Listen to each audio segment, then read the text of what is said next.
Leonel Brizola costumava dizer que a política ama a traição, mas odeia o traidor. Será este o caso de Hugo Motta no futuro breve? Ele vinha sendo tratado como aliado do Palácio do Planalto. A relação do poderoso presidente da Câmara dos Deputados com o presidente Lula parecia sólida. O deputado do Republicanos da Paraíba integrou a comitiva presidencial que viajou em novembro de 2023 para a Arábia Saudita, Catar e Emirados Árabes Unidos. Também esteve presente, já como presidente da Câmara dos Deputados, na visita oficial à Ásia, em março deste ano. Em abril, Lula foi o convidado principal de um concorrido jantar na residência oficial de Hugo Motta em Brasília. Um evento que contou com a participação de diferentes campos políticos, mas para o qual nenhum deputado do PL ou do Novo foi convidado. Nessas ocasiões, Motta foi tratado como figura de confiança e interlocutor próximo, a ponto de participar de reuniões bilaterais e eventos de agenda econômica. Nas palavras do governo, tratava-se de um nome estratégico para a articulação política da Câmara.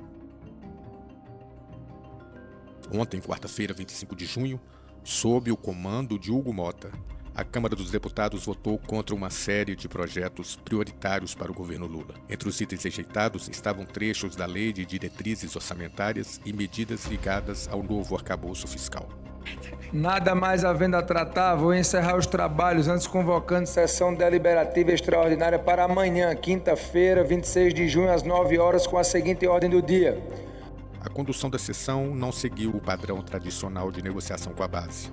Deputados relataram que o presidente da Câmara colocou os projetos em pauta sem acordo com os líderes aliados e ignorou apelos do Executivo para adiar as votações. O resultado foi uma sequência de derrotas expressivas para o Planalto, como a derrubada do decreto de Lula que aumentava o IOF. Está encerrada a votação. Eu acho que o PT ganhou. Sim, 383, não 98. Está aprovado o PDL número 214 de 2025 na forma do substitutivo. Esse aumento atingiria os mais ricos e permitiria a manutenção da meta fiscal e, portanto, a garantia dos programas sociais do tamanho em que estão hoje. A atitude de Hugo Motta foi lida por parlamentares da base como uma mudança de lado. Sem avisar, o presidente da Câmara passou a alinhar-se com partidos da oposição e com setores independentes que cobram mais espaço no governo. Nada mais havendo a tratar, vou encerrar os trabalhos antes de convocar. A expectativa agora é de que esse movimento sinalize uma disputa interna por poder na Câmara, com possíveis reflexos sobre a governabilidade de Lula no segundo semestre. Enquanto o presidente Lula evita comentar publicamente o episódio, aliados admitem que o Planalto foi surpreendido. A dúvida agora é se Hugo Motta apenas ensaia uma posição de força, ou se, de fato, rompeu com o governo. Na verdade, tem mais de 300 picaretas no Congresso que só querem saber de emenda parlamentar, né? E muitos deles são milionários mesmo, essa é a realidade, né? Tem que dizer a real. Vou rodar aqui o vídeo do Lindbergh aqui, Aquiles, já passo para você comentar. Pessoal, gente, nós estamos aqui em Brasília e eu peço a sua mobilização, a mobilização da sociedade civil. Foi pautado, anunciado ontem depois de 11 horas da noite, e foi pautado para votação hoje, a derrubada do decreto do IOF. Eu quero explicar a você, que tem muita gente mentindo. Olha, o povão não paga IOF. Na verdade, aqui o que está acontecendo é o contrário. E eu queria que você me ajudasse com uma mobilização. Subisse a tag. Ricos paguem a conta. O que está acontecendo aqui é isso. Eles não aceitam. Você sabe que o Haddad mandou uma medida provisória e taxa mais bets. As bets não aceitam. Aumenta a taxa de fintechs também, não aceitam. Os bancos, juros sobre capital, não aceitam. Aí está mandando uma lei complementar para cortar benefícios tributários, isenções. São 800 bilhões, pessoal. Isso não é aumento de imposto.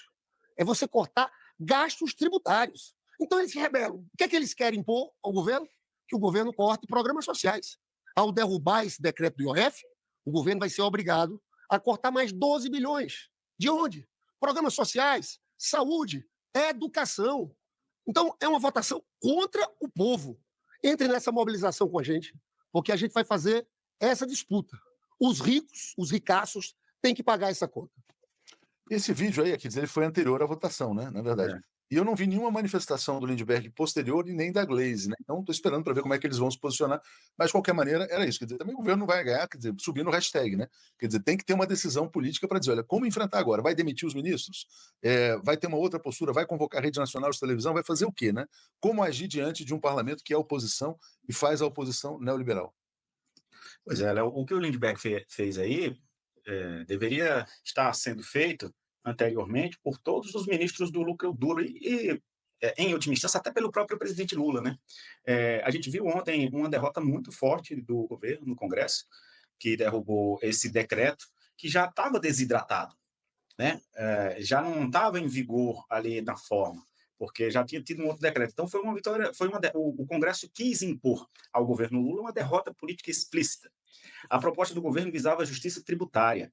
Como disse o Lindbergh, apesar de que quem faz qualquer tipo de operação de crédito paga lá um pouquinho de IOF, sim, então, mas não era exatamente esse o foco, né? Obviamente, a proposta do governo não iria atingir as classes mais baixas, porque, por exemplo, essas classes mais baixas não têm investimentos em letras de crédito imobiliário ou letras de crédito do agronegócio, por exemplo, né? Que era um dos alvos das medidas. Taxação das bets, também é uma medida saneadora, uma medida que aquilo ali deveria ser alvo do chamado imposto seletivo, porque é uma atividade que produz mal para a saúde da população, né? Destacar também a falta de debate, o atropelo, a tratoragem que foi feita e comandada pelo presidente Hugo Mota, a lá Eduardo Cunha, né? Anunciando a inclusão de uma medida tão importante quase na calada da noite, já para o outro dia, né? Impõe ao governo uma necessidade de arrumar aí um outro caminho para cobrir um rombo de 20 bilhões de reais. Lindbergh falou 12, não foi? Mas as receitas oriundas que esse decreto que foi derrubado traria 20,5 bilhões, só para esse ano de 2025. Então, isso na prática vai forçar o governo a se asfixiar ainda mais, né? E aí, finalmente, Léo, é a reflexão que eu faço no artigo que eu publiquei hoje, que é o seguinte: o Congresso ele protege o andar de cima. Ele não permite que o Haddad chegue lá para entregar o boleto do condomínio para o morador da cobertura, utilizando a metáfora do ministro da Fazenda. Se nós temos um Congresso resistente a promover uma justiça tributária, fica demonstrado, patente, que apenas com a institucionalidade o governo Lula viu que não conseguirá mudar a realidade tributária e as desigualdades que imperam nesse país. O que resta? Quem o elegeu. Se nós não dialogarmos com a base da população brasileira, explicar que o que se trata ali é uma questão de justiça tributária e não de um governo taxador, como está se espalhando aí, essa pecha vai ser mantida como verdade. E nós não teremos, o governo Lula já não tem uma base sólida no Congresso, prescindir de chamar a população e mobilizar o povo para defender e explicar o que está acontecendo, ficam materializando condições adversas, Léo, para o Lula enfrentar 2026. Se os partidos do Centrão já estão dizendo que querem Tarcísio e o plano liberal à la Milei, e estão dando demonstrações políticas no Congresso como essa, o que resta ao governo Lula? Resta mobilizar a sua base. É a base que vai eleger o Lula de novo em 26. Espero eu que, vamos dizer assim, com uma pequena ajuste de votar no Lula, um candidato do PT, e não votar num candidato do União Brasil, né? Então, assim, o governo está precisando chamar o seu povo.